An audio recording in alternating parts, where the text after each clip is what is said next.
What if more men could get connected again to live and experience a fulfilling life for the design of their legacy? I'd like to welcome Owen Marcus to the Design Your Legacy podcast this lovely Friday. Welcome, Owen. Thank you. It's my honor to be here. It's my pleasure to host you. And where are you joining us today from? I'm in Nevada City, California, which is on the foothills of the Sierras on the way to Lake Tahoe. Oh, wonderful, wonderful. Welcome. Happy to have you here. So, before we jump in, would you like to share an icebreaker with the listeners? Anything you'd like to articulate about your personal or professional life? I had shared with you in the preamble you had an amazing TED Talk. What say you? I got into this work with men just because I really needed it because I was so disconnected to my emotions and consequently to the people I cared about. And I had a real patient girlfriend that woke me up to that, and that set me on this journey. That's wonderful. Wonderful. Thank you. And I do think this is an important topic. I shared with you again in our preamble that about 80% of the listeners are male. And I'm not sure if it's because males think more about providing and protecting this idea of, hunting the deer, designing the legacy. There is a transition right now with women, but we do need healthy men in the society compared to insecure men. Yeah, and as men, we don't really have a model of how to be that in an authentic way. We have a lot of arcane models that I think it's a lot of the reason why men struggle. Yeah, absolutely. Before I jump into the first question, I know that you had shared in your TED Talk a lot of the times women were at home. We moved from the caveman days, from the farm days to the factory days. Now we're in these office days. And so dad was basically hunting the deer outside of the office. And I can relate to that. My father had served in the United States Air Force as an officer, and there was something called a TDY, a temporary duty yonder. So he Mm. would leave to do work. So I didn't get to experience watching someone work until I was as an adult out of college. And so you had brought up this point that then the women were modeling behavior at home. So maybe we should jump in at this starting point. Yeah, I think that my expertise is men, but I do see an aspect with women. But I think we're impacted by stress and trauma, but we're also impacted by the culture. And a lot of that culture, it's not a conspiracy, it's just the evolution of our culture. 10,000 years ago, we were all in the tribes. So our genome is still 99.9% the same genome we had when we were in the tribe. So we have this need for a lot of those qualities. It doesn't have to be a literal tribe, but for community. And in that tribal situation, we were brought up by the family and the extended family and the community where as society progressed, we had less and less of that at home, and I think that particularly impacted the boys and consequently the men. And most specifically, we didn't have a model of men being themselves, being authentic, being emotional, interacting with others. We didn't have that. We had women that really cared for us, and consequentially and naturally, they sort of taught us their way of being emotional, which is not a bad way, but it's not the intrinsic way that men are Abs- emotional and connect.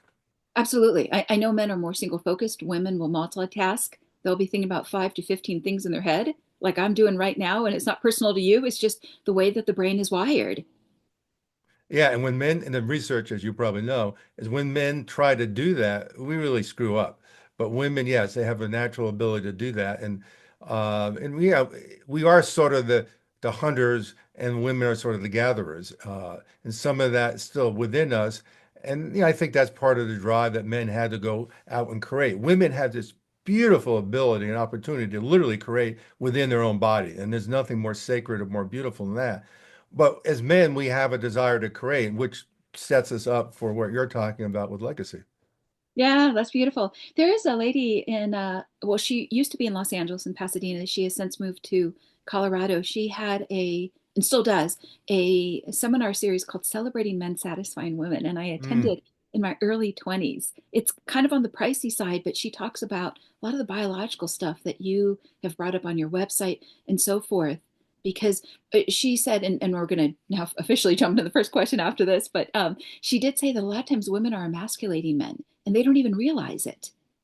They don't. And was that Alice Armstrong? Yes, Allison Armstrong. Yeah, yes, we've Yes. had her on our program, and yeah, so she's great at doing that, and she's very smart and she's very articulate with her program or describing her features of and how women, yes, and that's I don't, it's certainly, again, not a conspiracy, but that's part of the enculturation is that women have grown up in that. And yeah, it's like, I can understand it. Women want men to be emotional or they want to feel them.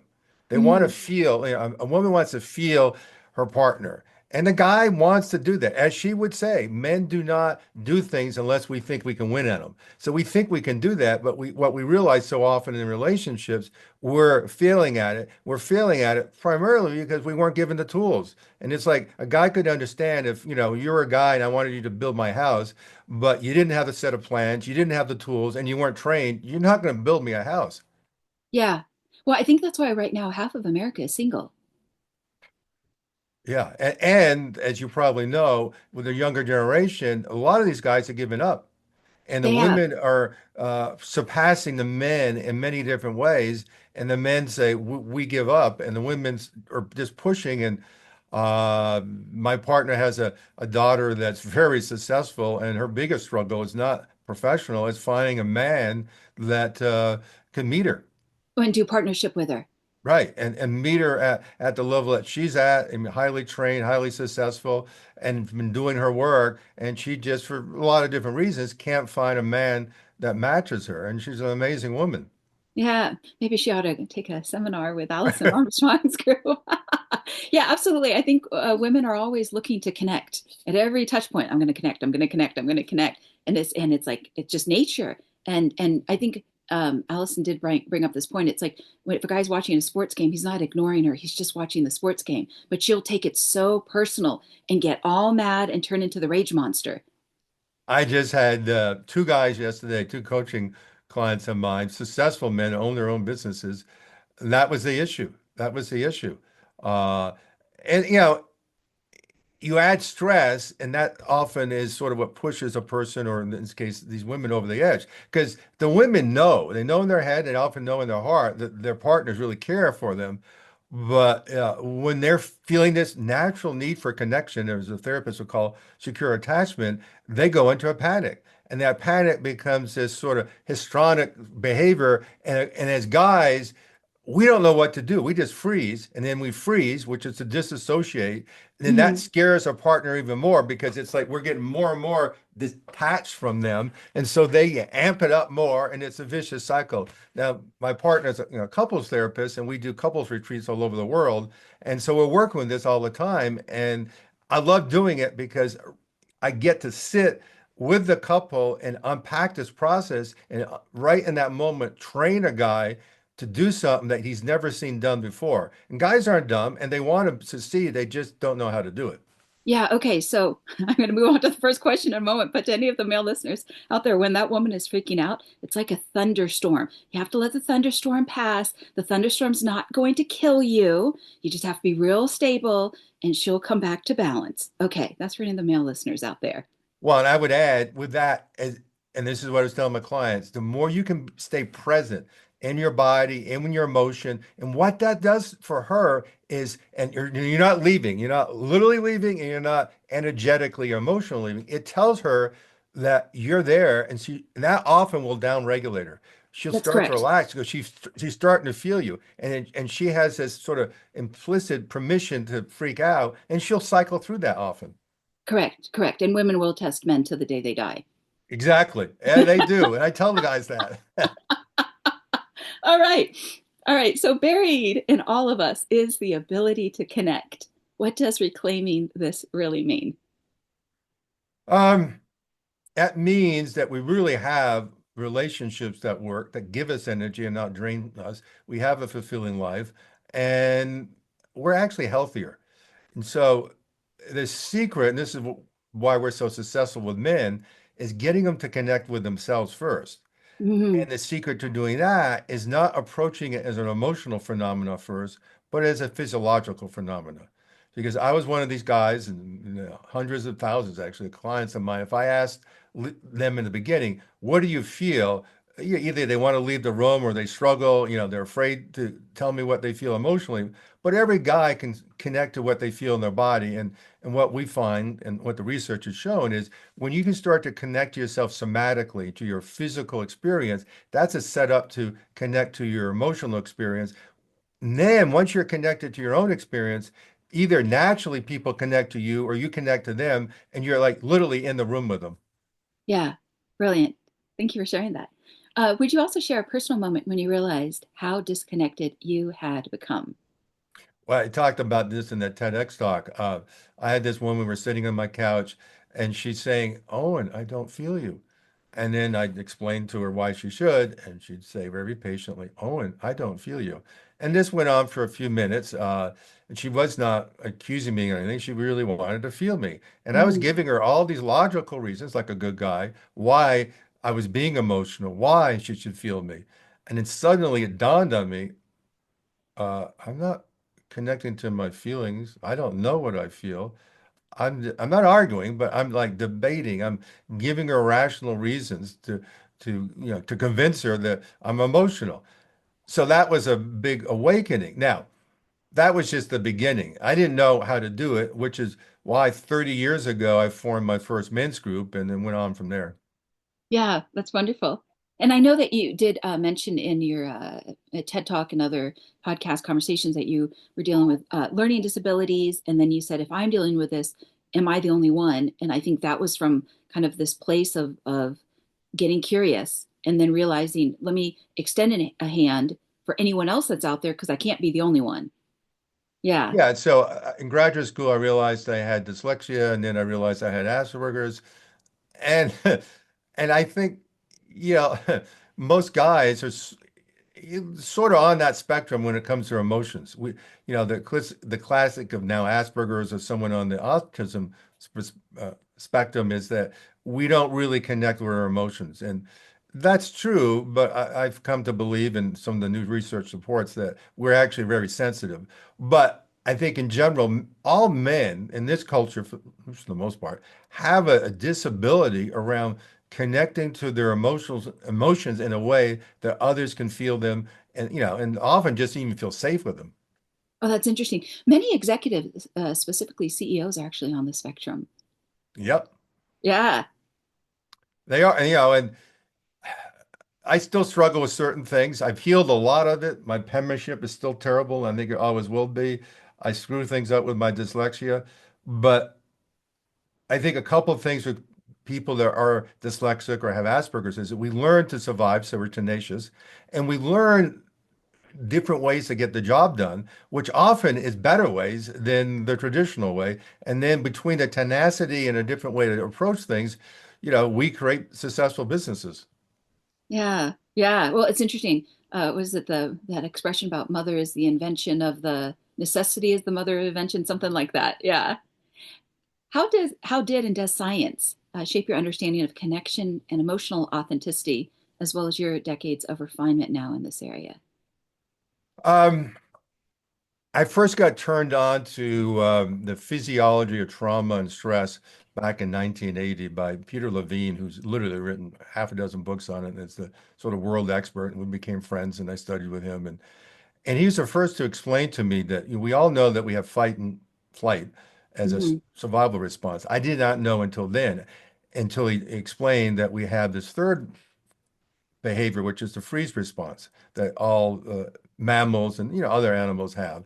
And when we can't fight, when we can't run, we freeze to survive. And it's one of those things where I sort of knew it. I was seeing it with my clients, but no one had pointed it out. When he pointed it out, I got a cold chill through my body. Like, yeah, that's it. And so a lot of my work from then on has really been based on that. And then, studied with other people in the somatic psychotherapy realm. There's a fellow named Stephen Porges. We've had him on our program. He's a scientist that discovered or invented polyvagal theory, which is really the physiological explanation of why 80% of our neurons go from the gut to the brain, only 20% go down. So Mm, really, truly think with our gut. And what I say, and the research supports this, is that first we have a physical experience, and then we have an emotional experience, and then we have the mental experience. And we have this belief that if we can understand something, we can change it. And that's true in certain realms. But for the deeper things that I'm working with guys on in terms of connection, intrinsic success and being satisfied with their success, there needs to be that more somatic emotional connection. And again, we get guys using an awareness or skills around their physiology, and they're able to do that. That's so interesting because there's also that expression about, oh, I had that gut feeling. Yeah, and then all these little expressions like I got a pain in the ass, a pain in the neck, and there's a lot of truth to these little f feelings, and we brush them away. But I train these guys, and I was working with a CFO last night for a large tech company, and he was just lighting up when I was explaining this because it's like we know a lot of this stuff and sometimes we feel it, but we because of how we've been trained and it's such a didactical training system or educational system, we brush it away. But when Mm, I tell people about the model and the science behind it, it gives them permission just to go, yeah, yeah, that's right. I have these feelings, and yeah, you do, and you need to listen to them. At least you don't have to always follow them, but they're telling you something. And Stephen Porges calls that interception, the mm. ability of really your mind to perceive what's happening internally and to put value on that. Yeah, that's awesome. There was a phrase I heard back in 2008 called thin slicing. And it's like what you're talking about exactly. It's like where our body's trying to send us messages and we just keep ignoring it We compared to, do, and we've been trained to, and that's the integral part of the freeze response. We disassociate. So we learned to do that to survive, and we all had to survive different things. And the mhm. culture teaches us that. So we get really good at disconnection, but that also allows us to be controlled by others. And Because when you're that's, really feeling yourself, it's hard to have someone have you do something you don't want to do. yeah, well, that's what I kind of want to dive deep into because I think you're onto something here. Because if we don't know ourselves, we're much easier to be controlled. But then where do we start to get to know that internal landscape other than this conversation we're having right here and now and specific authors and people that have dived down this rabbit hole to want to know the answers so that we're not just, you know, SpongeBob on some ship Mhm. somewhere going, left and right without, solid sea legs. So why is emotional fluency specifically rare among men? And then what is that costing that individual, family, society in the broader picture of legacy? I think it's rare because one, men tend, and then research supports this, more traumas. It's traditionally it's changed now, so we don't really see this, but traditionally it was our bodies that built a society, you know. Mm, And now, it's our minds, but the man has been sort of expendable, his body. We were out there, you know, slaying the tigers and building the railroad plowing the tracks. fields and fighting the wars and all that. And so uh that's been a setup for us to see our worth through our performance and our body. And then that sort of writes us off. And then also what happens is that we've been trained in this culture to see value in how we perform. First it was physical, now it's sort of the mental, and all that sets us up for disconnection. And we're hardwired, as we said earlier, to provide and protect. And so we want to do that as guys. And one of the things that guys do, I mean, we go off and we create a profession, we make this money for our family and everyone else, and we think we're doing a great job and we really get into it. And this is what I see, guys come home 20, 30 years later and everyone's gone. It's like literally or metaphorically, they're not there. And then they're going, where were you? The kid's saying, I grew up, but you weren't there. And he's going, yeah, I won, but I thought I was doing the right thing. And so it's really, bottom line, I tell these guys, look, you're not bad, you're not broken, and it's not your fault. That's great Now, that you have that reassurance. right. Now we They need take a to, lot on yeah. internally and they don't even talk about it. You got it. They don't talk about it. And that's what I was just going to say. The other part of the key to our work is the communal part. So we do groups, training, virtual live trainings where we put guys together with just men. And Hmm. it's amazingly powerful. And guys wouldn't believe this until they experience it. But when guys are in its, we call it safe container, when they feel emotionally safe, they will start to reveal. All it takes, and there's always someone that will take the risk, the leap of being vulnerable in a way that they wouldn't be in the normal world. And then every guy in that room sees that that man's not being shamed for his vulnerability. He's actually being honored. And that's what we Mhm. want to do as men. We want to honor men for that courage because we know how courageous that act is. And then we're also competitive. So I've been in trainings and led training for 60 guys in one big circle, and one guy will start to, be vulnerable. And then it's like other guys will go, well, if John can do this, I can outdo John. I'll be more vulnerable.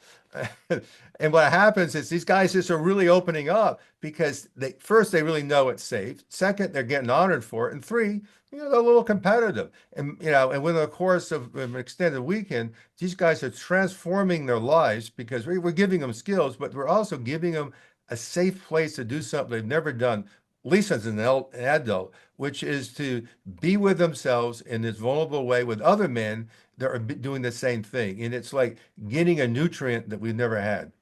Yeah, I think that moral support is incredibly important because men, well, first of all, there's a loneliness epidemic right now Mhm. in the world, but specifically with men, because it's really hard if they don't have something to bond over, like building a deck together, whatever that thing or project is. They're not going to necessarily find each other and have that olive branch that then gets reciprocated to be bros and to have that bond of banter, etc., outside of the That's right. workplace.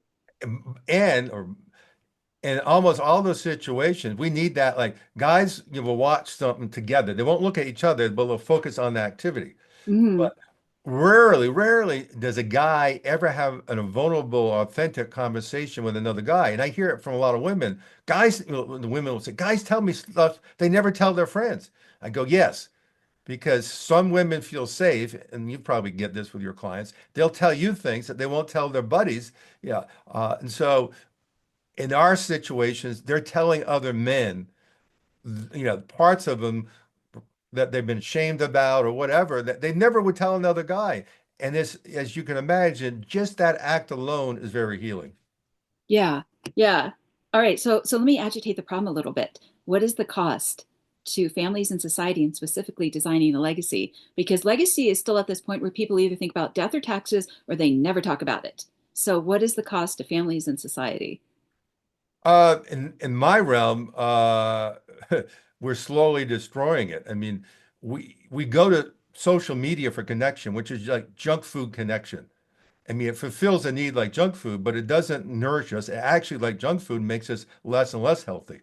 And Okay. we need connection. And Bowlby was a scientist, around the Second World War that really developed attachment theory, and he's the one that really showed that we need connection. And that was one of the things I had to get through my thick head because I was overly self-reliant. My attitude was I don't need anyone. Well, I do need someone, and I need real connection. And I'm hardwired, and every human is hardwired to need that connection. The problem is we didn't get enough of it as a kid. And so we learn to compensate, and that's part of why we perpetuate the lack of connection. So what's at risk is that we don't have these connections and we don't pass that skill on to our kids. And that's why a lot of our guys come to us because they wake up one morning and go, I swore I would not be like my father. Now I realize I am being like my father, and my kids are like being like I was. And I got to get off my whatever and do something about this because Mhm. I don't want to pass that legacy on to my kids. I want a different legacy. Yeah, that's brilliant. I will say, in echoing what you're sharing, that it takes tremendous courage for even in my path in the last 10 years or so to bring up the idea of legacy in my own family of origin takes so much courage. And once somebody brings it up, then the door is open and it's easy. But to keep bringing it up, like, well, let's build this and let's bring that up and let's go back to that picture. And what does that mean? Even though it's a happy outcome each and every time, it does take so much courage to ask for that connection. Because I think the way that you're talking about legacy is a deeper way than most people would think about it. Yeah, it's not death and taxes. Right. And it's not, I want to leave $10 million to my family or whatever. These guys want to leave an impact. Mm, Like, for example, there's a guy that he's on my team. He's a surgeon, and he's told me like 2 nights ago that, he does life-saving surgery on people. hmm But with tears in his eyes, he was telling us how he got a text from a guy that's did one of our programs, and the man shared the impact that this surgeon had on him just from connecting to man, giving him support, and how that made a difference in his life. And this surgeon said that conversation did more for me than weeks of doing life-saving surgery. That's interesting. Yeah. And And go ahead. go ahead. No, please, please. And I see that weekly in groups and on trainings. We have a desire to make an impact, and but we don't see it. It hasn't been done to us. But once guys get in our environment, they start seeing that and they start doing that, and they see that being themselves has a huge impact on others. And then they take it home with their partners and their kids, and we've had guys that, one of the reasons they join because, their kids are fighting with them all the time. And then 6 months later, this guy's really learned to be with himself, be vulnerable, be authentic. And that's the biggest thing. And then these kids unsolicitedly are coming up to him and saying, Dad, I love you. Where 6 months earlier, they were doing everything against dad. Yeah, that's great. That's great. Yeah. I'm so happy you're bringing all of this up because the other thing regarding men sometimes is they'll listen to another man before they listen to a woman, unless that woman is safe. Mhm. Yeah, but that's like 20% of the time. But the Right. rest of the time, they're looking at the cues of what do the other men in the room think? You got it. And in a heterosexual environment, there's competition on both parts, men and women. And I've done some of this a little lighter version of work in co-ed environments. I'm surprised how it works. And I think the reason it works because we don't go to the emotions, we go to the physiology. So that's sort of like a safe, neutral place for men and women to be. But you're right. Men behave a certain way when there's women in the room. All right. Especially the more masculine the male, the more silent he is. You have to look for like the little hunter cues like baseball signals. Right. All right, let's talk about myths. What are some of the biggest myths around male vulnerability that you believe need to finally die? Well, you sort of mentioned it. The first is that being vulnerable is being weak. Mm, And again, when guys see that and then do it themselves, uh, they realize it's not. I was just listening or watching some video clips of the last training we did, and these guys sort of speaking about their experience, and that was sort of the big takeaway was that they were really seeing the courage and the benefit of just being vulnerable. But again, they need a safe place to at least do it initially. And so another thing about vulnerability is that a lot of what prevents us from being vulnerable is all these beliefs or really aren't our beliefs. We've accepted them, but we've sort of inherited them from others, and that's the culture. And then when we explain, but also show these men that part of not being vulnerable is a survival response. It's that freeze mm, response. And so, really simply, when an animal can't run and fight, and I used to live in northern Idaho, in the woods, and I had a big meadow in front of me, and the deer were out there all the time. And if a cougar took down a deer, and the cougar wasn't hungry, but the deer was dead, he'd leave. Well, the deer wasn't dead; he was just in shock. And then mhm, several minutes later, what would happen is the deer would stand up literally tremble for a minute or two, and then walk away, and he had no PTSD. But what happens is we don't get to release physiologically the trauma or the stress, and it just builds in our system. And I can go on for hours about that. But we also build that behavior pattern. And then part of that behavior pattern is we're disassociated. We're not vulnerable. Because to be vulnerable, for men and women, but we can certainly understand how it is true for men. To be vulnerable is a weakness. And to be weak is to be in threat. yeah. It's so interesting. There's this Taylor Swift song, and I'm not going to sing it, called Shake It Off. I haven't heard that. No. Yeah, it's I mean she's in a cheerleading outfit. Oh, she's got different outfits in the video, but I think it speaks to this idea of she's being criticized and she's going to shake it off. Just like Animal Shake It Off, and then she went on to her next number one hit. But Well, there's a little an acronym that I created called SAC, S-A-K, SAC, I'm sorry, Mm. which is the first one is shake, the physiology release. Another way to release trauma or stress is to take action as you feel it.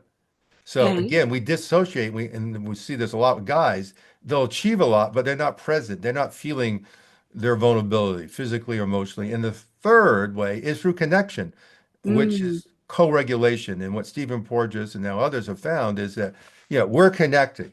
And so I'm instinctually reading your cues, your body language, your muscles in your face, your eye blinking, the color of your face, the voice tone, all these subtle cool cues. We're hardwired to unconsciously read that. And so you feel safe, so I feel safe, and then you feel safe. And so I'm going to open up. I'm going to be more vulnerable than, and then if you have this sort of critical expression on your face, and then I'm going to see that or feel that as a threat. So I'm going to go to my head to sort of analyze how I should behave rather than behave in a spontaneous way.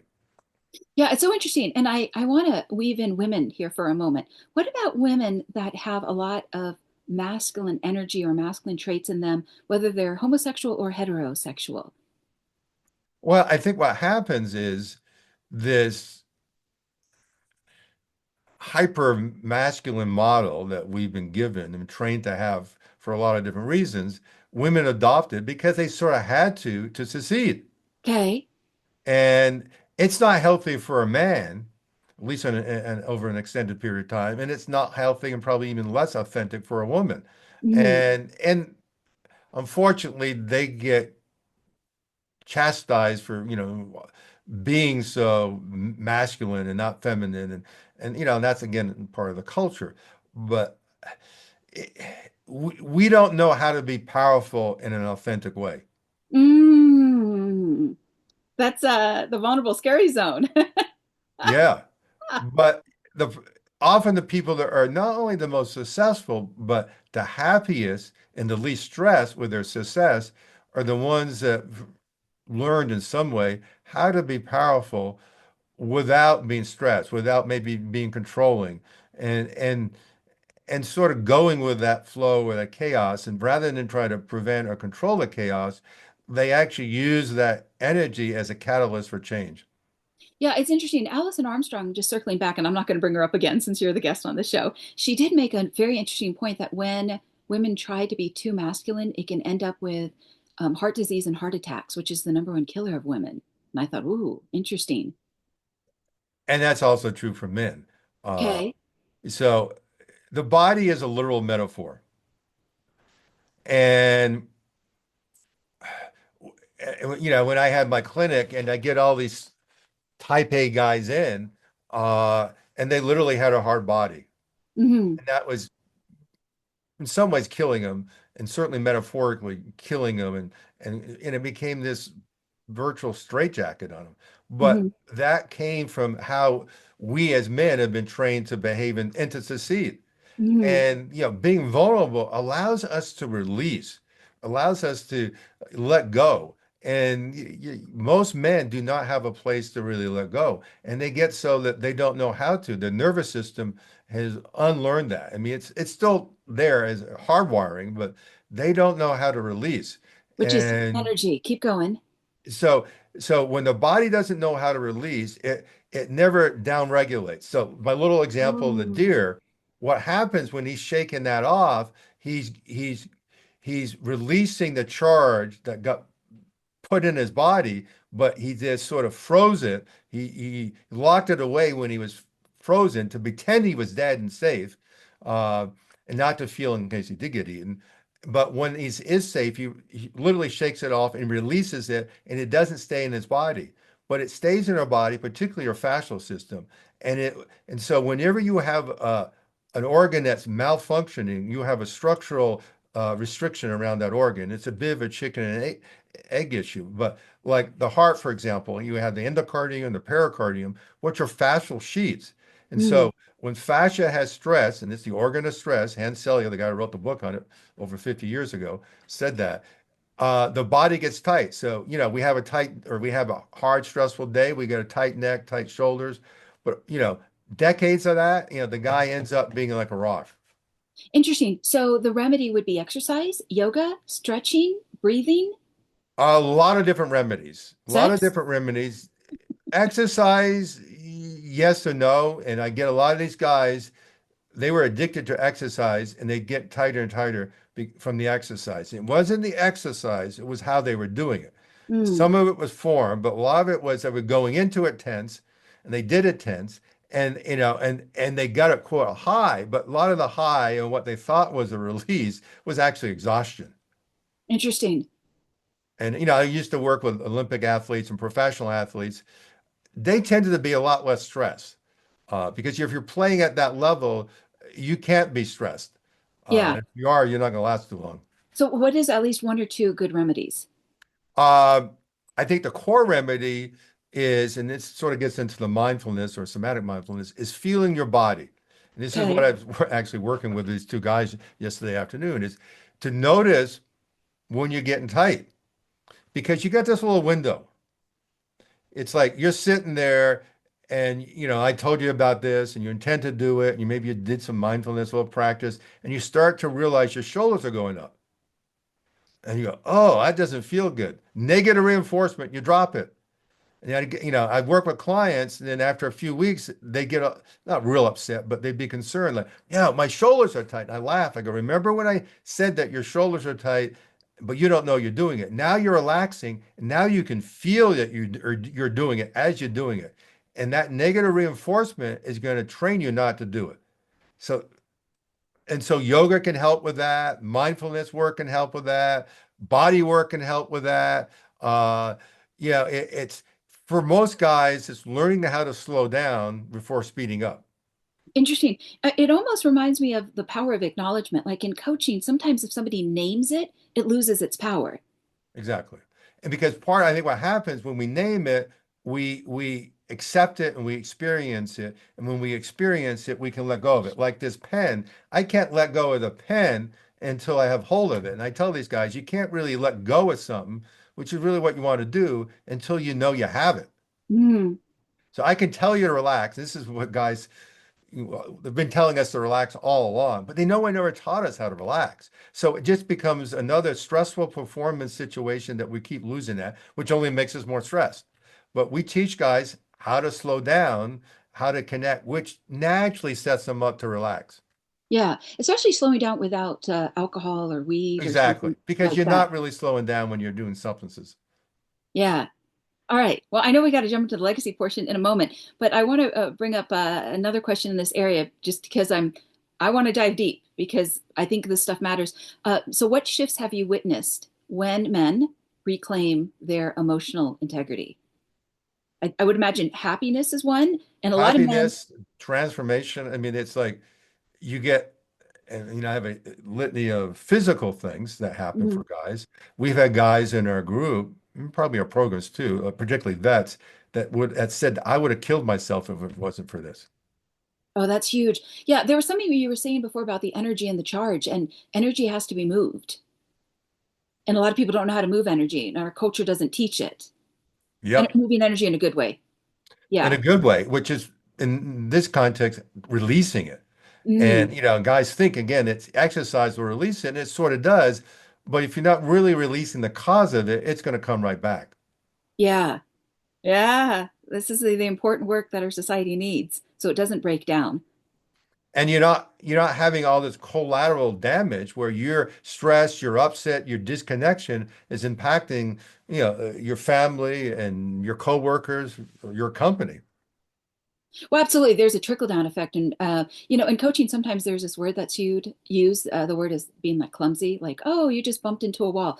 But what it really means is when you're clumsy to yourself and others, you don't even realize the impact you're having on yourself and others. It's a little bit more than just bumping into walls, but that's the metaphor to have just like a starting place. Okay, since this is a legacy podcast, what does this word legacy mean to you personally?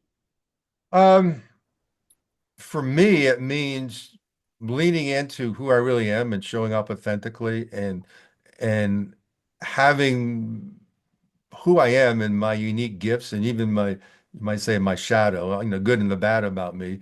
Uh, making a difference in the world. And one of the things I've wanted to do ever since I was a kid was to add value. And Provide. And and I think the most authentic way of adding value, and maybe the most powerful way, is being myself. Uh, and having my dyslexia and Asperger's, I tried really hard as a kid to do it the right way and do it the way I was supposed to do it, and I couldn't.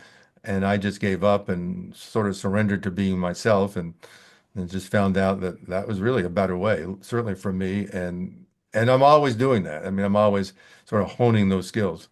Yeah, that's brilliant. There's so many brilliant people that are dyslexic, whether they are CEOs, entrepreneurs, artists, etc. And they just, like you had said, they find a way to win, like in Yeah, working and with what they've been dealt. Like, yeah, right. And I literally and more metaphorically sort of cheated as a kid, but in that cheating or doing some things outside the box, I was learning things that most people wouldn't learn. S- Sometimes studying with the thought leaders that weren't really thought leaders yet, and creating programs and trainings and businesses that were never created before. yeah, because you could probably see things that others miss. Yeah, and I think this is true, and you probably see this with the innovators or people that are really creating something new. They first had the need or saw it for themselves. I mean, it starts as a personal thing. Yeah, yeah. I'm not dyslexic, but that was like the origin of the legacy business. It was like, well, I can't find someone to help me with my legacy design. Right. Yeah, I mean, I knew that there were advisors out there, but specifically they were connected to CPAs or estate planning attorneys. So I was about 33, 34 when I started this coaching practices. So it was years ago. That would have been 2014. And I went to the internet and there were coaches that could help me stop smoking, double my income, lose weight. I was like, I don't need any of those things. I don't smoke. I don't need to lose weight. Yeah. But yeah, Plus, I think, you can tell me, I mean, is that interest and need in that, what do you mean business, today? yeah, growing? Are people more aware of that? Oh, of legacy? Yeah, and wanting it and wanting to really have one that's contributing? Yeah, absolutely. Because there's this whole transfer that's happening right now regarding inheritance. Right, right. Yeah, yeah. And so what's interesting is it's not just what's going to be handed to women if they're the widows or the spouses, et cetera, but there's also this next generation coming up. And then so that I think that's a part of it. The other part of it is about two-thirds of today's affluent are self-made, and that number is inching up to 90%.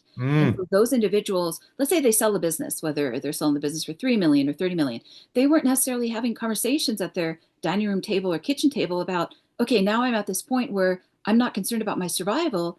I can do something like you had said, I can impact society. I can provide something that maybe the government's not providing, through a charity, a nonprofit, philanthropy, whatever that vehicle is. And who do they talk to about it? And yes, they can talk to their financial planner, but what if their financial planner doesn't have the depth to like have fun with that topic and explore it? Now it's like it can't be qualitatively expanded in the maximum possibilities. Like even Mackenzie Scott worked with a firm. hmm She's the ex-wife of Jeff Bezos, to any of the hmm listeners. hmm Yeah. Yeah, So, and it's go ahead. yeah, I think that's needed. And what I hear you're doing, and I've done for a few people, is get them connected to what they really want, Their not what values. the society thinks that they should have. But because I had this one woman that was very successful and wealthy, and she was seeing all these top tax attorneys and CPAs, and are giving her all this advice, and I just said, Rosemary, I mean, this is your money and whatever, but it does not seem to be aligned with who you are. And that's what has to happen in order for there to be that happiness piece. Yes, Yeah. but it's hard, I imagine, to get something aligned when the person doesn't even know who they are themselves.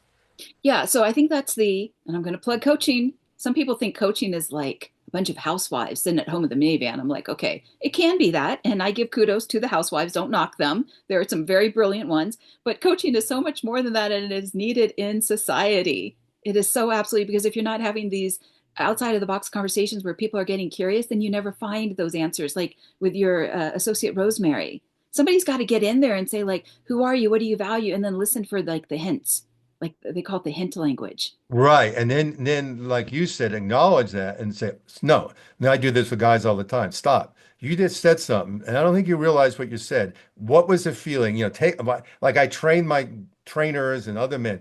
My core thing is take the man deeper, deeper into his experience, into so he can connect to what he's disconnected from. And so in this case, what does he really value? Who is he? So he knows what he wants as a legacy from like his gut, not his head. Yeah, absolutely. And if I run over a couple minutes, is that okay? Oh yeah, yeah, I got plenty of Okay, time. wonderful. And I also want to acknowledge you being here because this podcast needed positive role models. I used to teach ESL, and what I Mm. noticed is if there was a group of 10 students, there would be like one student who was really brilliant and he or she could roll their R's. And the other nine students, the other nine children, would take 40 minutes and it was really hard for them to roll their R's. But I tell you what, they would watch that smart kid and they would say, well, he or she could do it. And it was like that influencer had more social credibility for the other nine children who cared about the teacher. Well, yeah, because and I think that's a really important point that we don't realize. We've been trained in our educational system that education is didactical, is learning stuff. But it's really, we learn through witnessing, being vicarious, watching, and sort of put, if I'm that kid, you're the kid that's, can roll the R's and like I'm just sort of in your body. I'm sort of rehearsing it myself and all that. And so, I have a model. I don't need to learn about it. I need to see it.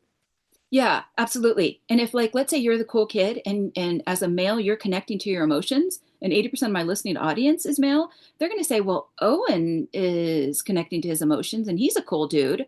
Maybe I'll consider it." Yeah, and that's why I share my story because if a guy that was as disconnected from me, and I tell some of my guys that go, "Oh, I'm really disconnected." I go, "Well, I don't know. I think I was worse," and I tell them how bad I was. They go, "Oh, maybe you were," but again, it's not a psychological problem that they have or I even had. It's a learning problem and a physiological problem, and both can be changed. Yeah, so I'm going to circle this point one more time. So if you tie your shoe, which is physiological, and let's say tying your shoe is like, yeah, I want to design a legacy, and here's what it looks like. I'm going to provide, and my method of providing will be related to impact. And now someone else is going, well, Owen just tied his shoe. And you talk about the competitive nature amongst men. They're like, well, I'm going to tie both shoes now. You're Screw right. Velcro. Exactly. Exactly. And and when like particularly in our trainings, which are intense in a beautiful, fun way, uh, guys push other guys, to stretch themselves. Oh yeah, we do it in our groups too. Because the other thing is, and this is part of the legacy, is we don't realize as men how much pleasure we get out of supporting other men. Yeah, the camaraderie. Yes.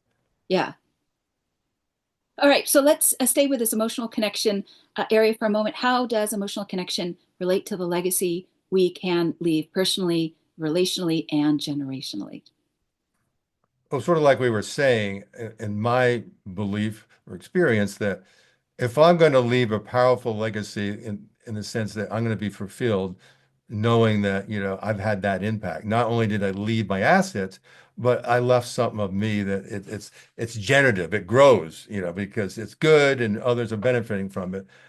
It's going to have to start with me being clear on what my gifts are, what my uniqueness is, and what my contribution is, and how I want to, give that away and serve others. Like, I've created a new way for men to grow and connect and support each other. And I realized that that's going to be a legacy. I mean, this new model started with a group I created 20 years ago, and this group is now had alumni of over 500 guys. There's over 60 guys in 5 groups, and it just grows. And out of that, I grew 3 businesses. But it's like, when you, I think, give people what they really need, maybe they don't even know they need it, it will grow. Yeah, yeah, that's brilliant. That's very, very cool.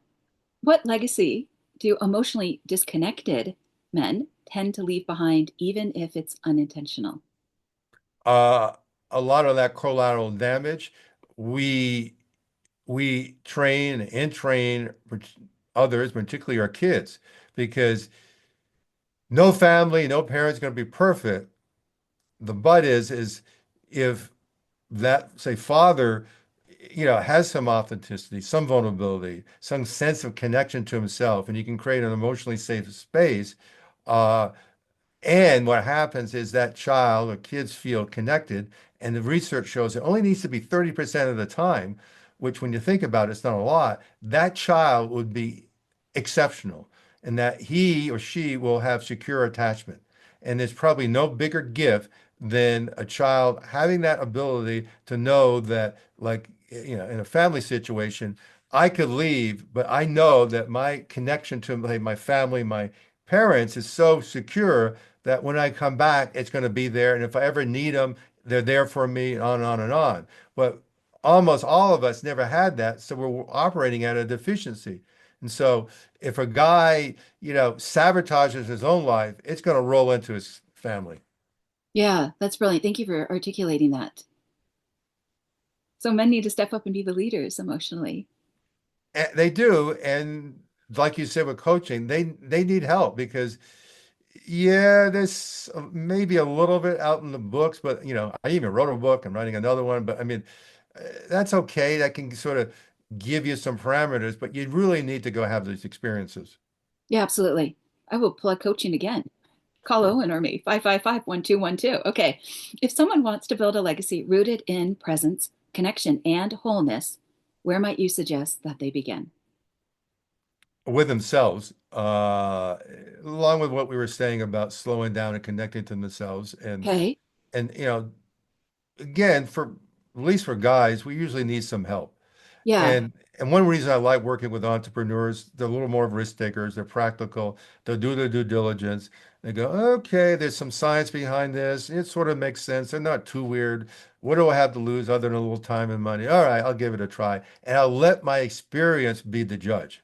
And that's my encouragement. I mean, to just, do your due diligence but go get help of some kind, Yeah. Some something to guidance. relax you, something to retrain you or whatever, and then have a communal component where you get some venue where you're being authentic, particularly with other men.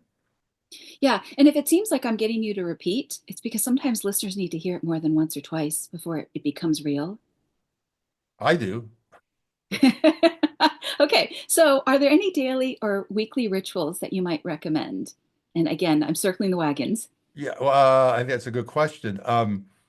What I often have guys do, this particularly when I start with them, is do a simple somatic mindfulness practice. And it can be very simple, and you can get apps that will do this. We have tapes or whatever where you can just listen to, well, tapes. That shows you how old I am because that's where we started. But you can get the audio, and it will just talk you through feeling or sensing your body. And what that does is it starts to open up old, sort of dormant neural pathways. And so we know about neuroplasticity. So we start, using these new neural pathways, and they start to become stronger and more prevalent, and we start to use them in stressful situations. So that's where you can start. And then, if you can find a place where you can be real with other people, great. Yeah, I think that's really important. I know the first part of this question is what does emotional practice look like? And if they can go to the gym for, their workout practice of lifting weights or cardio, whatever that thing is, then there's also this idea of making space for an emotional practice and not having that be invisible. Or even some males realize that they might be emotionally underdeveloped. Like they might know it, but then they don't know where do I go from here. Well, you're right, and I certainly was, and we did a big study several years ago, and the biggest takeaway was men don't feel good enough. Mm, And everyone goes, yeah. And with that, it was like, and sort of like you said, they could see testimonials and, they can believe that our programs work. They work for all these guys, but it won't work for me because I'm not good enough. it's interesting you bring that up because the number one thing that slows someone down from designing a legacy is related to self-worth. Mhm.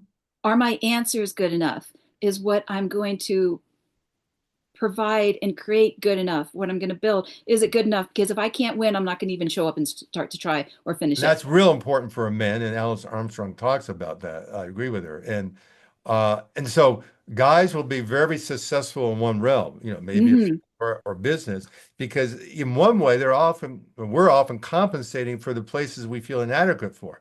And we don't want to go in those doors or those rooms because no, I'm not going to deal with that. I'm going to build this great company and so I don't have to deal with this other stuff. But I think, I talk about we have certain portals or transitions in our life where we got to deal with our stuff when we go through these transitions. And I think, the beauty about legacy is it's like a transition. It's an intentional transition. And so a lot of the stuff that we haven't dealt with comes up. Oh yeah. Oh yeah. Yeah, yeah. Thank you for speaking into that. Absolutely. That's wise. The other thing Allison did also bring up regarding guys, the older they get, the more certain they are. Mhm. Like specifically, like if I'm just gonna, I don't know if this is true or not. Like, let's say you like golf, Owen, and I want to ask you about basketball. You're like, I don't want to talk about basketball, but I'll talk to you for 8 hours about golf.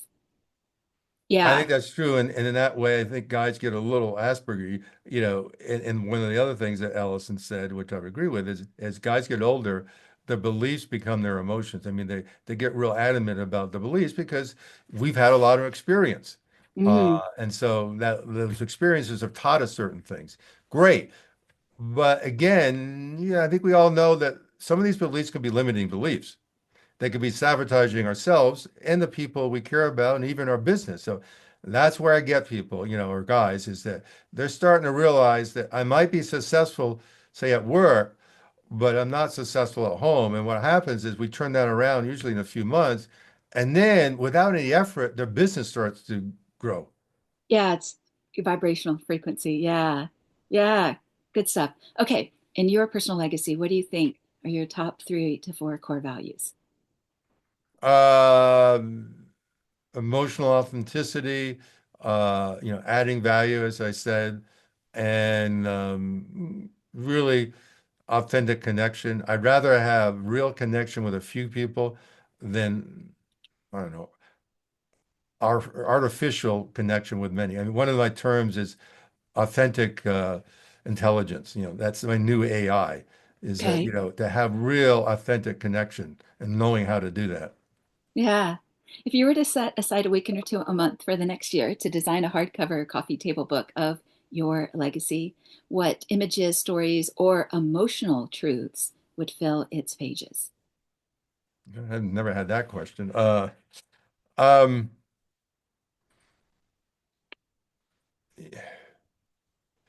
I don't know how to convey this, but a certain sense of perseverance and tenacity and compassion for ourselves. Because again, for me, and again, I see for other men, is that we can be tenacious, we can have grit, but often in the process, we lose compassion. Mm, And then then there's collateral effects of that mm. because it's hard for me to be compassionate for others if I don't have some for myself. Yeah.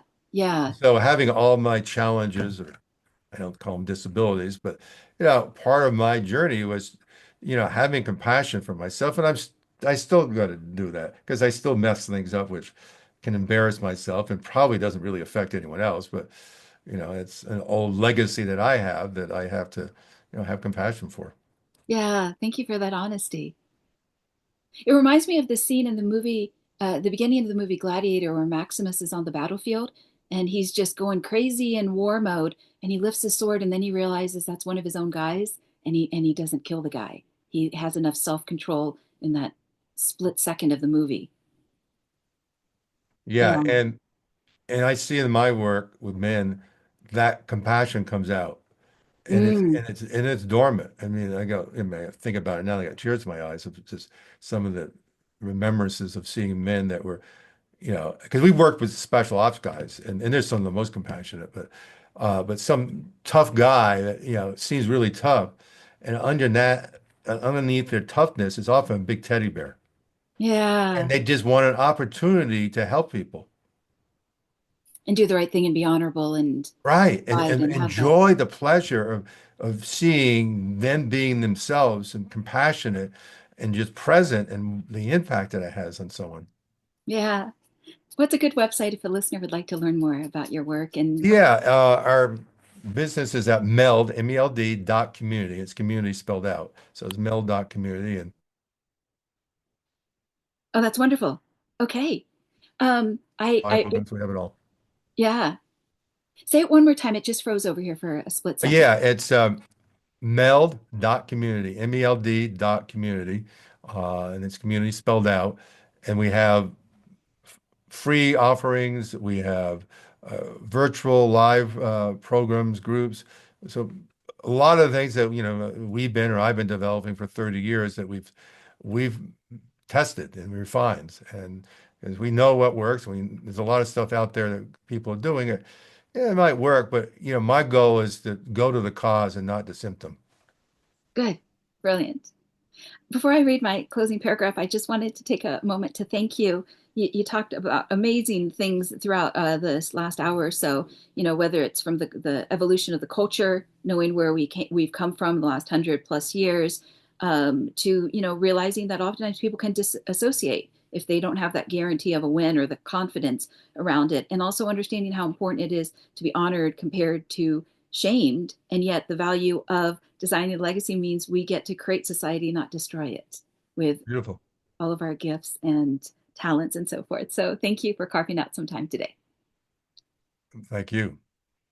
In closing, I'm Angelina Carleton, the hostess of the Design Your Legacy podcast, as well as the founder of Legacy Planning, a boutique advisory firm based out of Beverly Hills, California, USA, but international in those I get to coach and consult. I hope to dive deep into subjects that can help a person define, develop, and execute their legacy and continue to scour the landscape for those who can be great resources to every dimension of your legacy. For many listeners, there can never be enough education and preparation in the moot or moat around your castle. Whether you find yourself with new wealth or generational wealth, may the content on this channel be an anchor in any storms ahead. We do our best to provide original content for your intellectual and emotional curiosity.